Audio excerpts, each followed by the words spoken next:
If you grew up using Windows, you probably have antivirus trauma. Back then, one bad download could wreck your whole PC. But here's the secret. Android isn't built like Windows. On a PC, apps can often see what other apps are doing.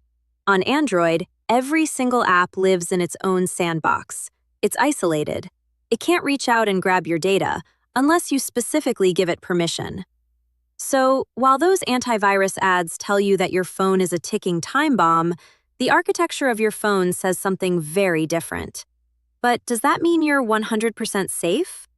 You already have an antivirus. It's called Google Play Protect.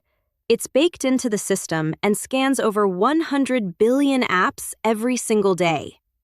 Most of those paid antivirus apps, they are often just doing exactly what Play Protect is already doing for free. So, are you paying for a double layer of protection? Or are you just paying for peace of mind? Is antivirus a scam?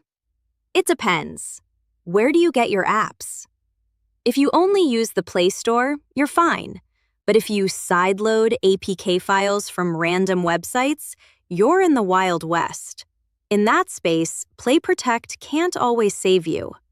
If you're a power user stepping outside the walled garden, that's the only time a third-party antivirus earns its keep. Android security is about architecture, not just apps. I'm breaking down the full security setup in my latest deep dive. Check out the related video link or the pinned comment to see the full breakdown and decide for yourself.